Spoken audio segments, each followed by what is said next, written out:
good evening, and welcome to Daring Dialogues. I'm your host tonight, Shantae Charles. I hope you're having a great and wonderful day. Tonight is our Thinking Thursday, Theology Thursday, and we are excited for the reading that we're going to be covering tonight.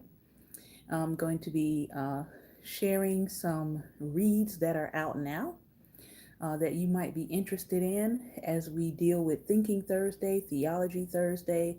Some of these books we will come back to into reading the rest of this season and also, Lord willing, into 2023. But I want you to just know what these books are, think about whether or not you want to invest in them.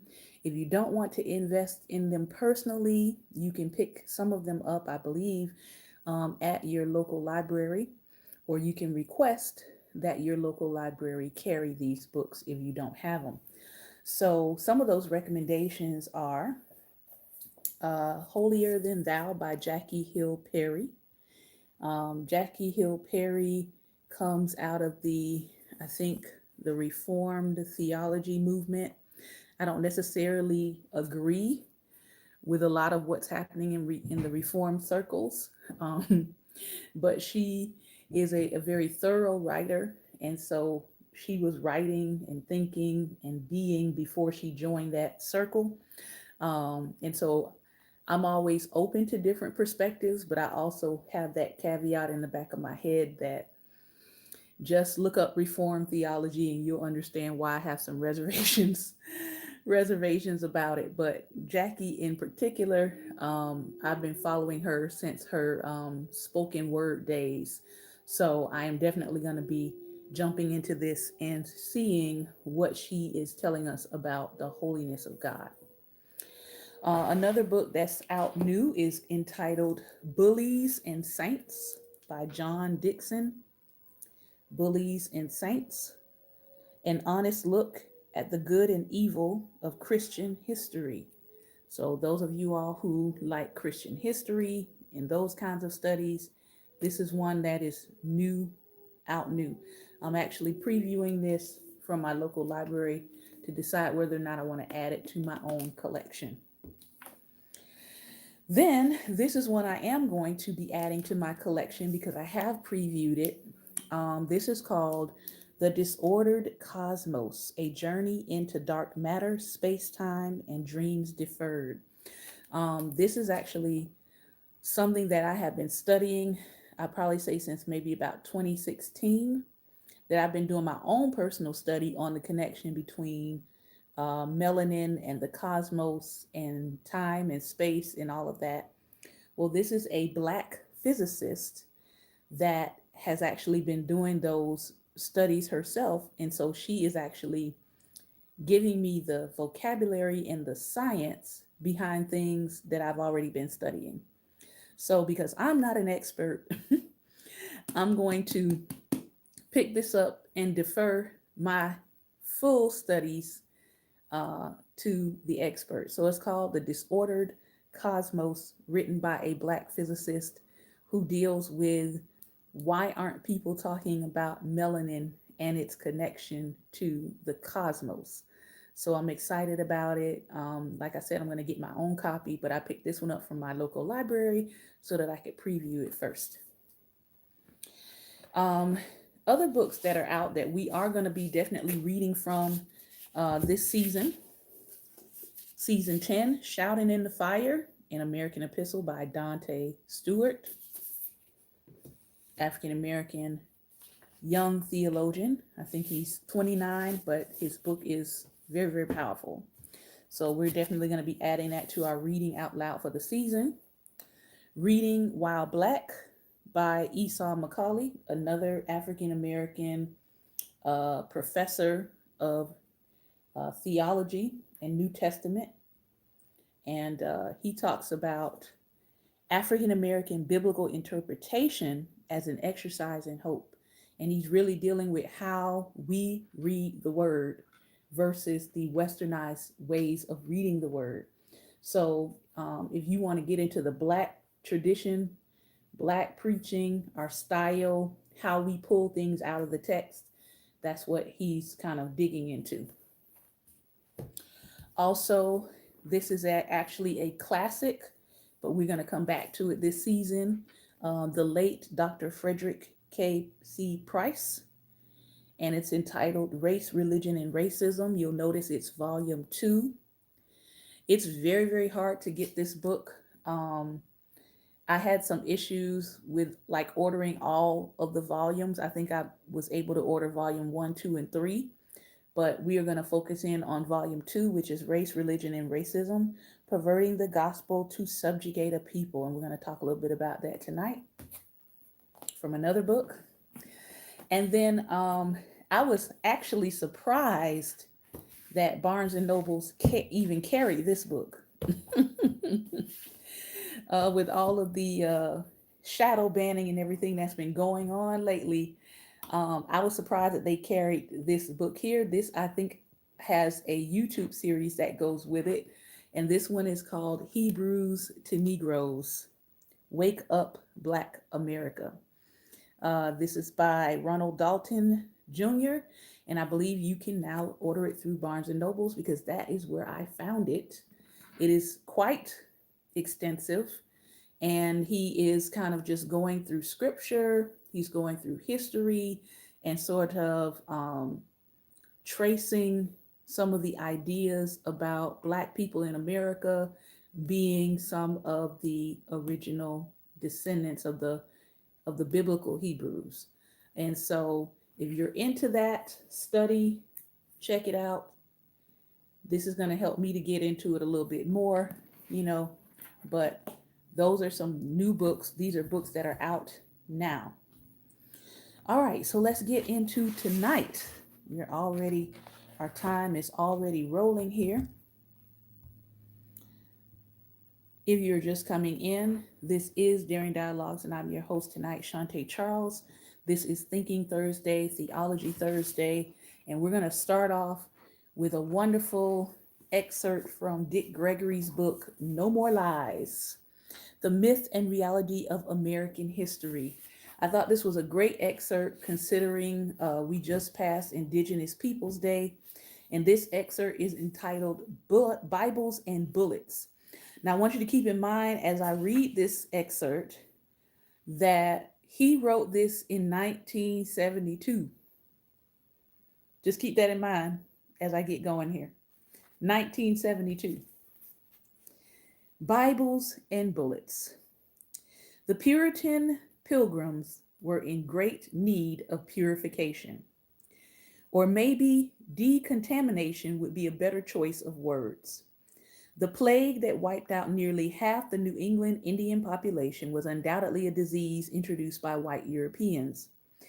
Modern authorities are reluctant to try to diagnose the disease, since historical scraps of evidence are both vague and contradictory. There is general agreement on what it was not. It was not yellow fever or smallpox or jaundice or typhoid fever.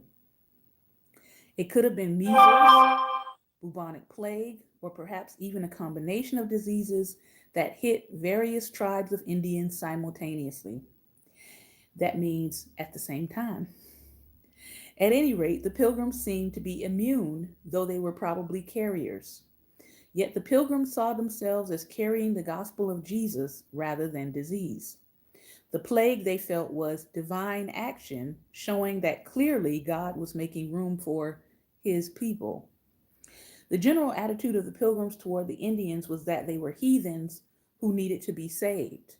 Now, this next part, this is something that I have heard several times, but I did not know that there are a few publications that Gregory is going to mention here that you can actually seek out to hear what they were saying hundreds of years ago about the Indians. Okay? He says, popular thoughts of the time saw the Indians in America as descended from the 10 lost tribes of Israel. Therefore in special need of conversion. The Reverend Thomas Thorogood, for example, argued his opinion In his Jews in America, or Probabilities that the Americans are of that race. So you can look up that title, Jews in America, JEWES, in America, or Probabilities that the Americans are of that race. Published in London in 1650. So this is not a new thought. I know there's a whole bunch of people out here who think this is a new thought. It's not. They were thinking this in 1650. He offered as evidence similarities between Jews and Indians in speech, in customs, and in ease of childbirth. Pushing the conversion and missionary idea, another, Cotton Mather, and we learned about him from Stamped from the Beginning by Ibram X. Kendi. Cotton Mather wrote in his Magnalia Christi Americana, I'll spell that for you, Magnalia, Magnalia Christi Americana in 1702, quote, though we know not when or how these Indians first became inhabitants of this mighty continent, yet we may guess that probably the devil decoyed those miserable savages here in hopes that the gospel of the Lord Jesus Christ would never come here to destroy or disturb his absolute empire over them. So you see, they've got some really mixed up thoughts here, because if you really and truly believe that they were the people of the book, then you would know that they were chosen people and you wouldn't have massacred and slaughtered them if you really believe that, right? So once again, the Bible was used to cover up the discovery of a land that was already occupied. Not only occupied, but being used at the time. The Pilgrims felt they had spiritual benefits to offer the Indians, the gospel of Jesus Christ. And the Indians had certain temporal benefits to offer them, namely land. The Pilgrims seemed to feel that was a fair exchange. But the Bible has always been cleverly used in colonization efforts. In fact, the history of the performance of white Christian missionaries in Africa first aroused my own curiosity about the strange power of the Bible.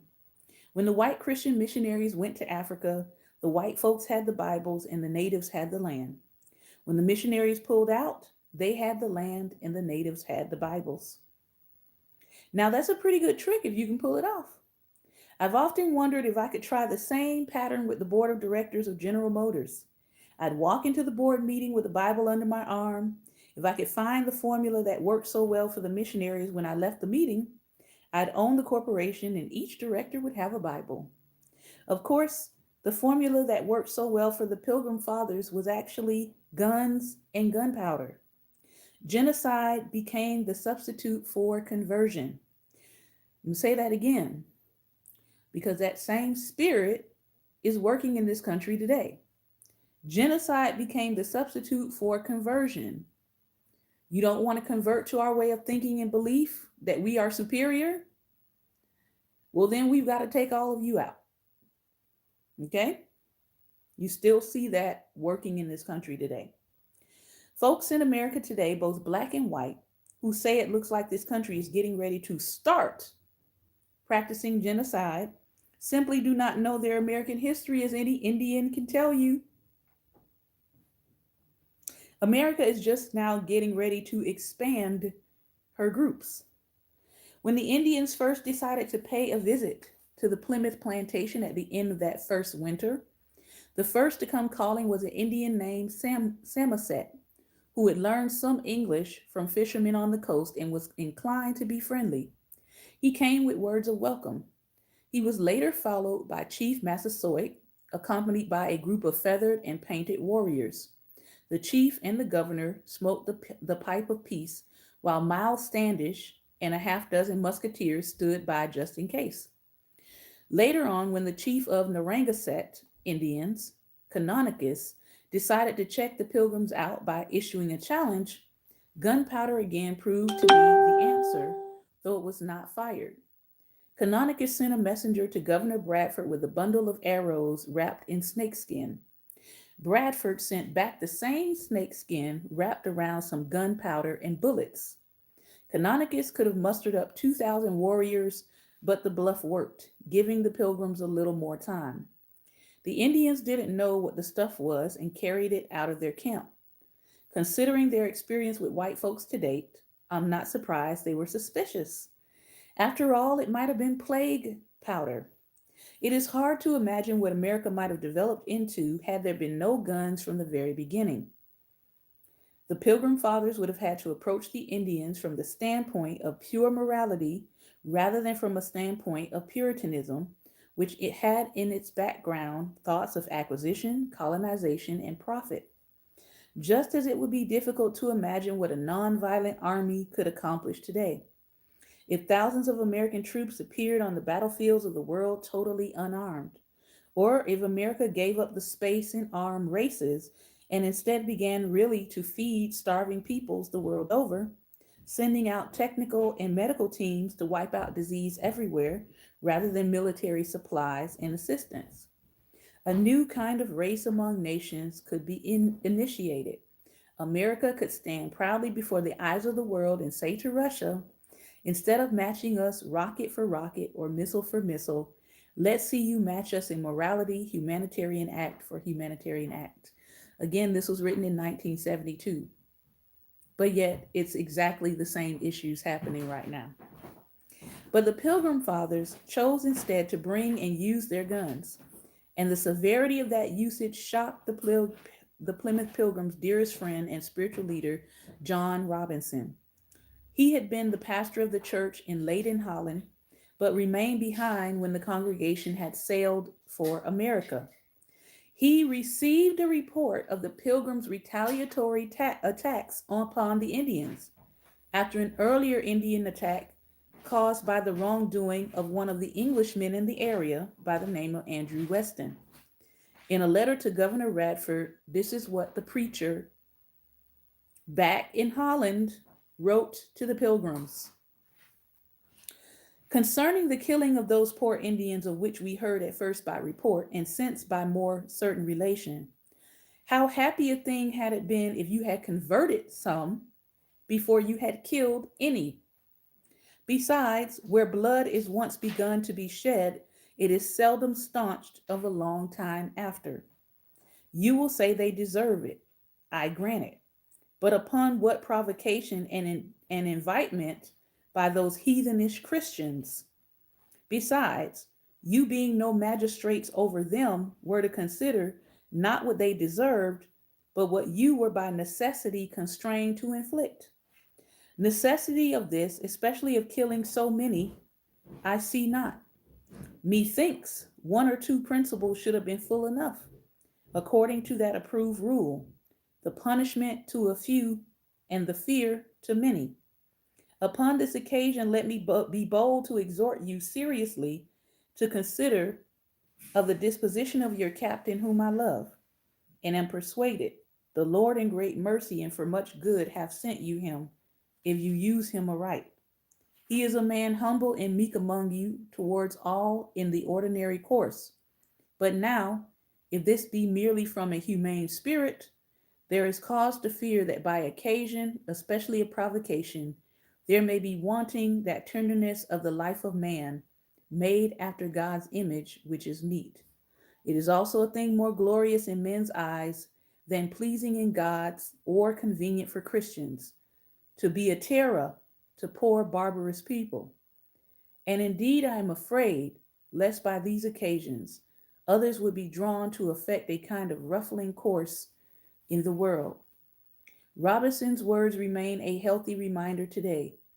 The stench fouls the air we breathe more than any industrial form of air pollution.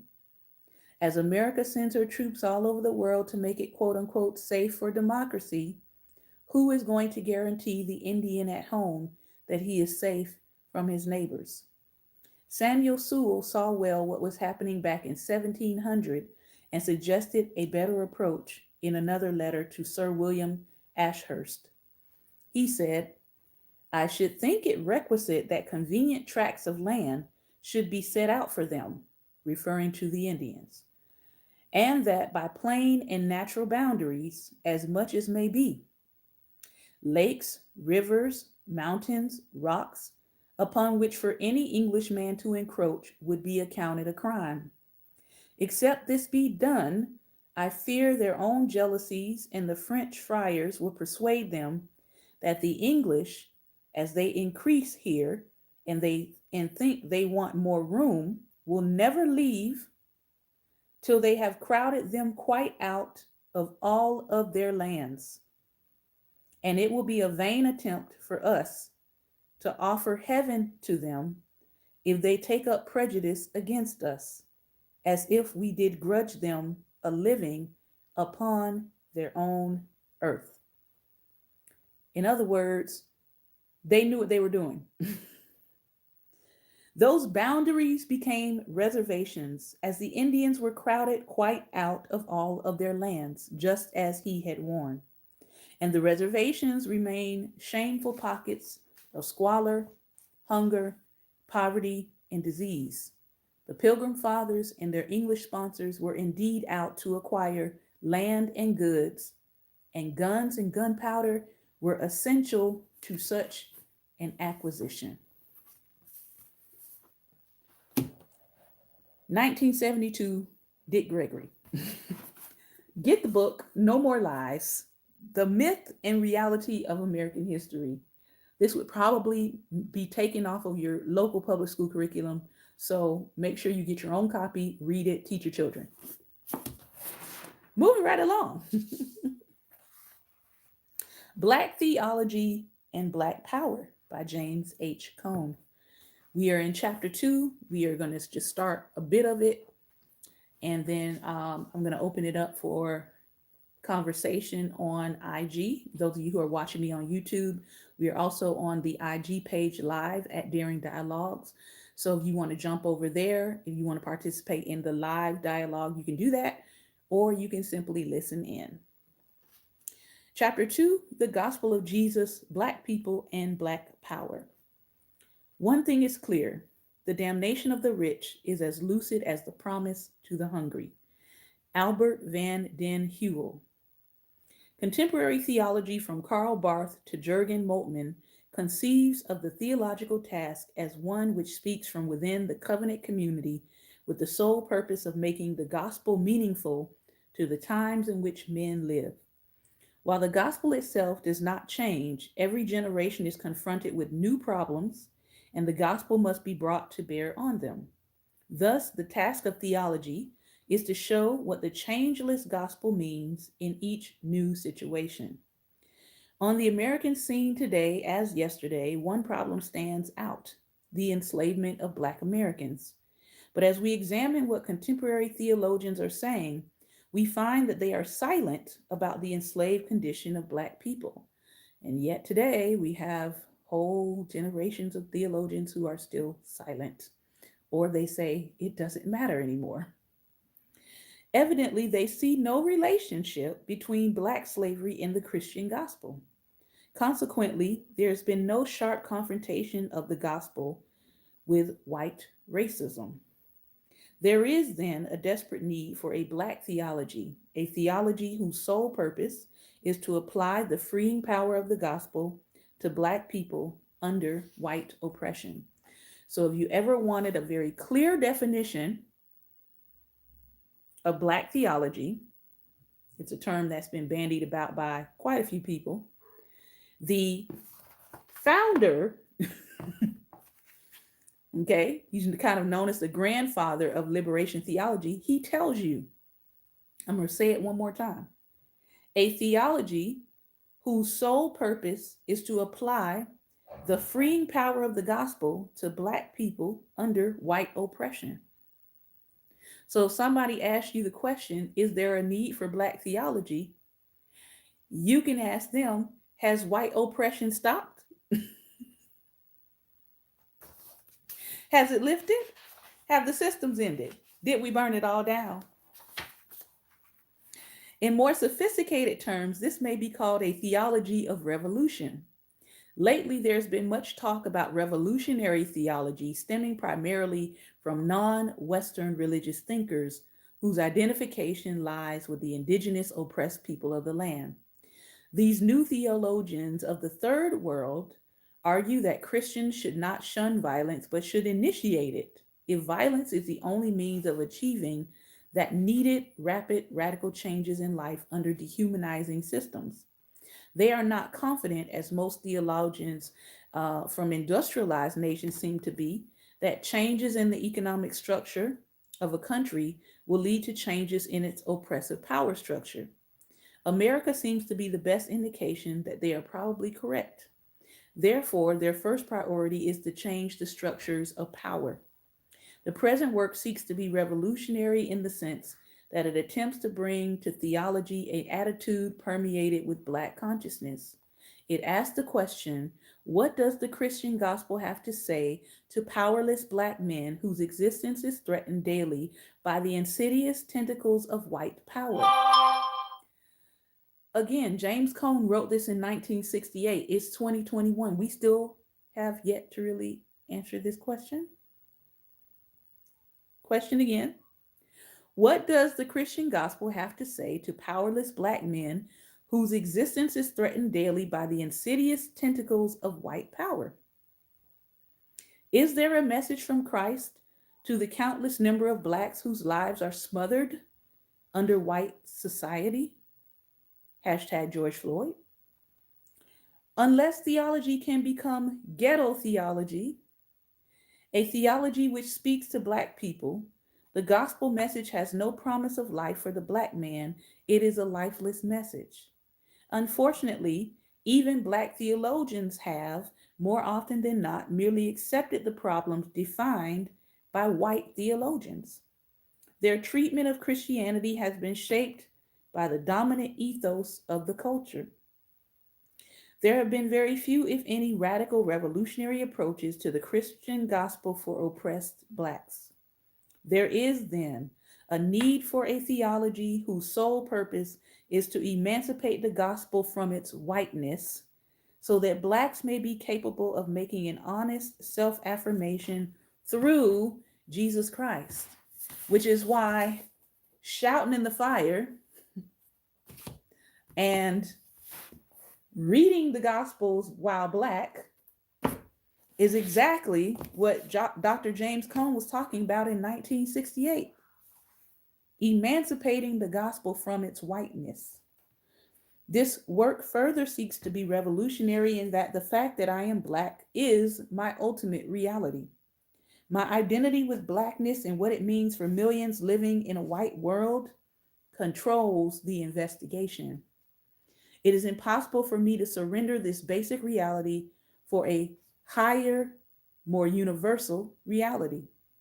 Therefore, if a higher ultimate reality is to have meaning, it must relate to the very essence of Blackness. Certainly, white Western Christianity, with its emphasis on individualism and capitalism, as expressed in American Protestantism, is unreal for Blacks.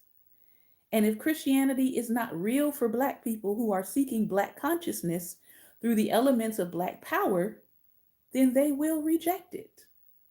Hello, 2020 and 2021.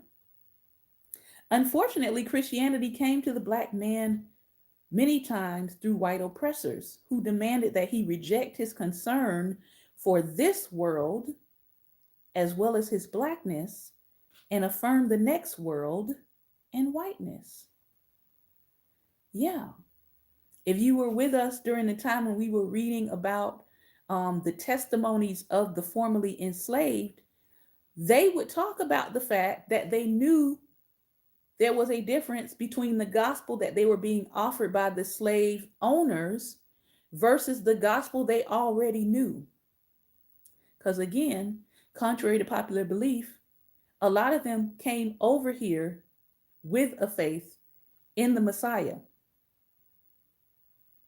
Just go do your research. A lot of them came over here with a faith in the Messiah. And they knew that what they were being told and what they were being offered was not the truth. So, yeah, They might have attended the master's service, but many of them would wait until the master would sleep, and they would go outside and have their own spiritual traditions going because they knew that what they were being told was a bunch of crap. But you don't hear that part. You only hear, oh, they just believe what the slave master told them. No, they did. They did what a lot of y'all do in your daily life when you're around a lot of white people. You play dumb. You do. You act like you nod your head. You nod your head like, uh-huh, yeah, okay. And then you go do your own thing because you know what is being said to you is not true and real and authentic in a lot of ways. That's what your ancestors did. They went to the service on Sunday. And then when the master went to sleep, they went right on out in the back in the woods by the river in their own accounts. You can go read them under the federal works projects, the 1930s to 1940s slave narratives. Go read them. They tell you that that is what they did. They were not dumb. As a matter of fact, they were discerning and realized we gotta play along so that we can survive this horror, so that another generation can come through and be able to speak their mind and say what they really think. But at this point in this juncture in history and in time, we can't do it yet. Oh, but there's coming a generation. There's coming a generation that will. There's going to be a generation called Black Twitter. And they're going to be the ones that are able to be freer than we were. Let me finish this up and then I'm going to stop because I'm going to open it up for some comments tonight. So, yeah. The Black intellectual community, however, with its emphasis on Black identity, is becoming increasingly suspicious of Christianity because the oppressor has used it as a means of stifling the oppressed concern for the present inequities.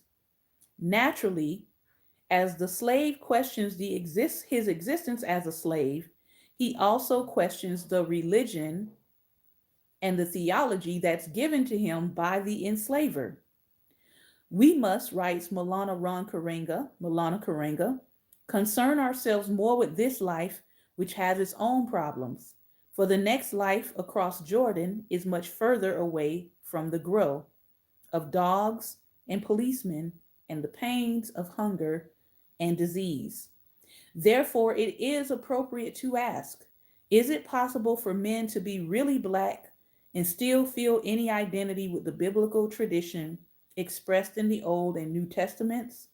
Is it possible to strip the gospel as it has been interpreted of its whiteness so that its real meaning and real message will become a live option for radical advocates of Black consciousness? Is there any relationship at all between the work of God and the activity of the ghetto? Must Black people be forced to deny their identity? Nobody else is, but Black people, they stay asking us to deny our identity. Must Black people be forced to deny their identity in order to embrace the Christian faith? Finally, is Black power as described in this chapter compatible with the Christian faith? Or are we dealing with two utterly divergent perspectives? These are hard questions. To answer these questions, however, we need to discuss first the gospel of Jesus as it relates to Black people. We're going to stop there and we're going to jump into it, Lord willing, on next week. And we're going to ask the question, what is the gospel of Jesus? Because there's a lot of gospels going around. But let's get back to the gospel of Jesus. And as for the Blackness, if you're just coming in, I'm going to recommend people go get this. It's called The Disordered Cosmos, A Journey into Dark Matter, Space-Time Dreams, and Dreams Deferred. And it is a study on the connection between melanin and the cosmos. If you're into the science of us, in our connection to the larger picture, I suggest you check out Black physicist Shanda Prescott Weinstein. All right. We've got about a good 10-15 minutes here to chop it up. So if you want to jump in for conversation on IG, please make sure you go ahead and do that now. If you have been listening by anchor.fm, I want to thank you for your time and attention. This has been Daring Dialogues. Please feel free to check us out online. IG page, Daring Dialogues, Facebook, Daring Dialogues, YouTube, Church Love 333. Take care, and until next time, God bless. All right.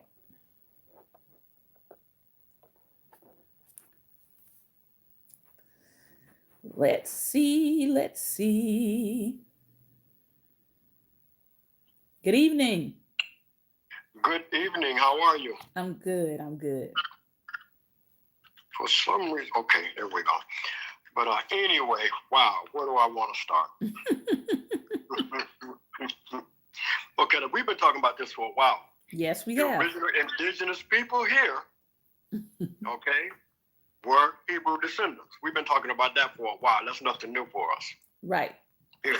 I'm just going to plug in those sources because I know that there are people who have been looking for that kind of information.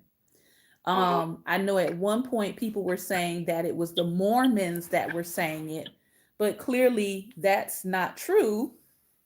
It wasn't just the Mormons saying it, it was the Pilgrims saying it. Which again begs the question, what y'all doing over here? Yeah. Why did y'all really come over here?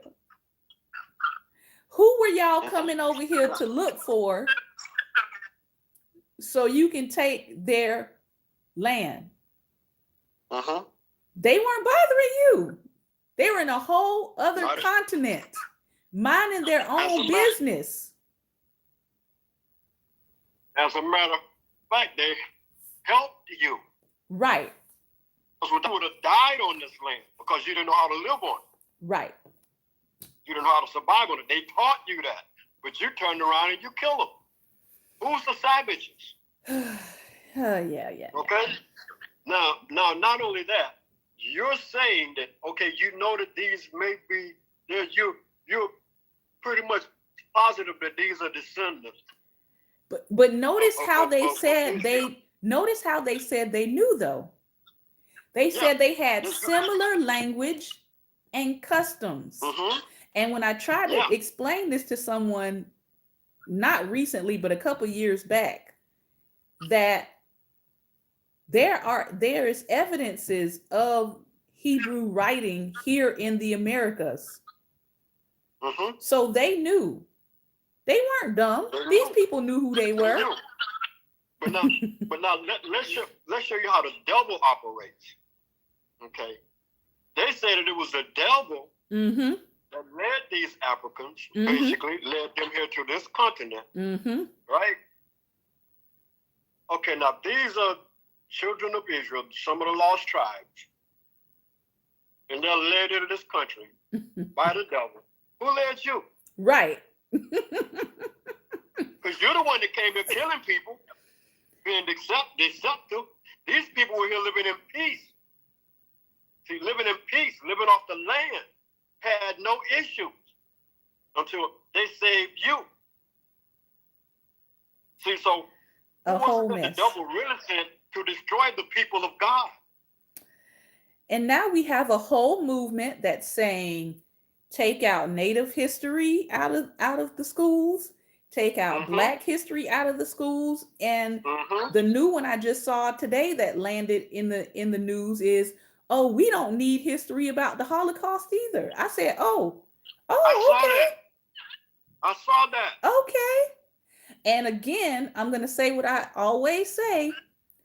When you do not protect Black people, just understand they coming for you next. I don't care what other marginalized group you are, because your rights sit on top of our rights. That's right. Go look at the 13th, the 14th, and 15th Amendment.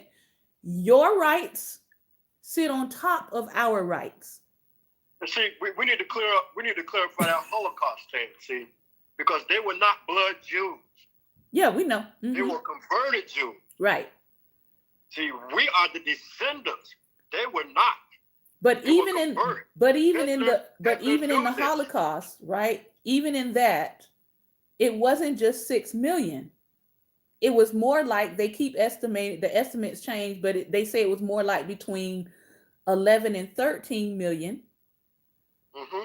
And the other ones that weren't of the 6 million were Black people, go figure, right? The disabled, people they felt like were mentally incapacitated, and people of a different sexual orientation.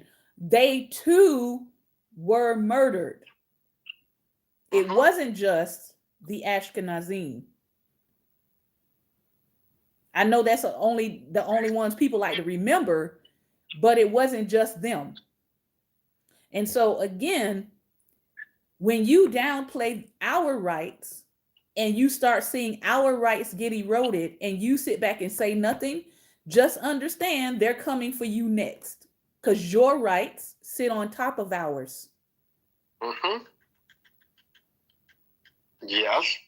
Yeah, you're right. And while you'll be the first to get something when it comes to giving out, right? It will come your time to be torn down. Yeah. Because they can't tear us down because they've already got us on the bottom rung. So everything that they deem above us, they start.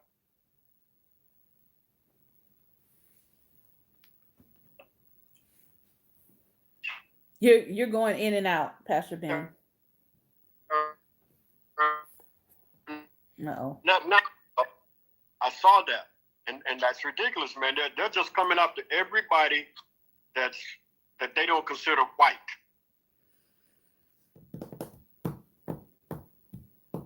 All I'm saying is you can sit back and continue to be silent about what's happening to Black people in this country. You can be silent about what's owed to us that's still not being repaid. You can be silent about it, but just understand, if they won't do right by us, just understand your rights sit on top of ours. This is why when they went in there to they want to overturn the Roe v. Wade, they're also at the same time trying to overturn Loving versus Virginia. They're also trying to overturn the marriage equality decision. Why? Because those other rights sit on top of ours. And so if you let them, they started out by letting them do what? Gut the Civil Rights Act. They started gutting it, and people were acting like it was not a big thing. And I'm like, okay, just understand, they're starting with us. They're going to keep going. And here we are. And now everybody, oh my gosh, my rights as a woman. Oh my gosh, my rights to marry who I want to. No, see, this is what they need to do. Shut up and sit down. Shut up and sit down. Where were you when they were doing what they were doing to us? Shut up and sit down. Open your eyes and your mind and realize that what they do to us is coming to you too. See, but somehow they can't, they have blinders on. That's history. That's history. That's the way it's always operated in this country. But somehow they seem to forget that and keep looking down on us. But hey, and I also want to point out that projecting, right? Because that's what these pilgrims were doing, projecting. We got 2 minutes. I have a client tonight, that's why. Okay, that's what these pilgrims were doing back then, projecting, saying that these Native Americans, the first settlers here, were of the devil. But yet they, I'm just like, how are you saying the devil ran them? The devil ran them over here. But notice you followed though. The devil ran them over here, but you got the epiphany from God to come over here. But they didn't, but you did. They didn't, but you did. You heard from God to come over here, but because they're here before you, oh, the devil must have sent them. Yeah. Well, see, this is the thing. We're white. Oh my gosh. We're white, so because we're white, that means that God sent us. They're black, so the devil had to send them. The things. It to me, I'm laughing because it's like some of these hundreds of year old sentiments are still floating around in white circles. Which shows that their mentality is still at that same low level. God can speak to us and we can pray for African angels. But clearly he can't speak to black people and tell them what's going on with this country. Only God spoke to the white prophets. It's the same mentality. It is the same mentality. God help us all. Exactly. When all the prophets in the Bible were black. Yeah. So this has been. Okay. Yeah. I know this is a lot to chew on, people. This has been another episode of Daring Dialogues, and I've been your host tonight, Shantae Charles. I want to thank you for your time and attention. I do apologize that we didn't get everybody in tonight, but to Lord willing, next Thursday. Next Thursday I won't be on. So I have to do it on. I have to do it on a different day. I might combine it maybe with a Tuesday. But next week we will touch on this again. Because it's necessary. We have to talk about these things. And so I just thank you guys for the time and attention tonight. Remember, light is the most daring opposition to darkness. We encourage reading. We encourage study. We encourage research. Make sure you hit the rewind. Write down those books that you can go and probably Google. They may have it as a Google Doc. Available, or it may be available through I think it's called JSTOR, which is like a research site. But go and write those down and take a look at that evidence that they already had suspicions when they first got here of who the natives were, and yet they still did that wickedness to them. Who has repented of that? Who has repented of it? That's what we have to ask ourselves.